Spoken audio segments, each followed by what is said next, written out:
same torture his brother had endured. One more thing they shared, as they had in their younger days. The first beating hadn't been so bad. Before Major Bioya showed up, they kicked and punched him, stomping on his wounded leg a couple of times, but for the most part, they'd refrained from torturing him, waiting to find out what General Ekabela had in mind.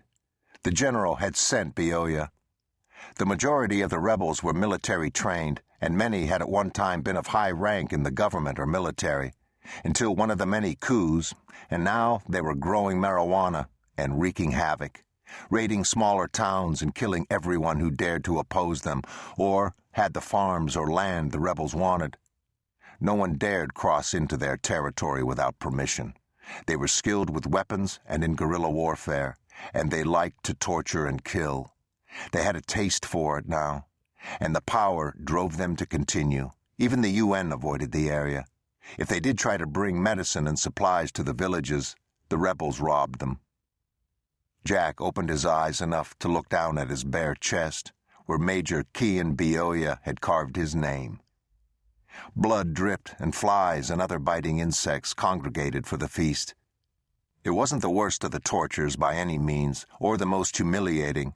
He'd endured it stoically, removing himself from the pain as he had all of his life, but the fire of retribution burned in his belly.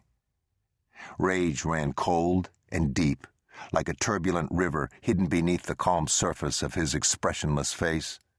The dangerous emotion poured through his body and flooded his veins, building his adrenaline and strength. He deliberately fed it, recounting every detail of the last interrogation session with Bioya. The cigarette burns, small circles marring his chest and shoulders, the whip marks that had peeled the skin from his back. Bioya had taken his time carving his name deep, and when Jack made no sound, he hooked up battery cables to shock him, and that had been only the beginning of several hours at the hands of a twisted madman. The precise, almost surgical 2-inch cuts covering nearly every inch of his body were identical to what this man had done to his brother, and with each slice, Jack felt his brother's pain, when he could push away his own. Jack tasted the rage in his mouth. With infinite slowness, he eased his hands to the seam of his camouflage pants, fingertips seeking the minute end of the thin wire sewn there. He began to draw it out with a smooth, practiced motion, his brain working all the while with icy precision, calculating distances to weapons, planning each step to get him into the foliage of the jungle. Once there, he was certain of his ability to elude his captors, but he first had to cover bare ground and get through a dozen trained soldiers. The one and only thing he knew without a shadow of a doubt was that Major General Bioya was a walking dead man. 2 soldiers tramped through the camp toward him.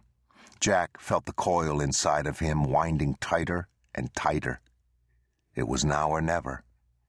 His hands were tied in front of him, but his captors had been careless, leaving his feet free after the last torture session, believing him incapacitated. Bioya had smashed the butt of a rifle into the wound on his leg several times, angry that Jack had given no response.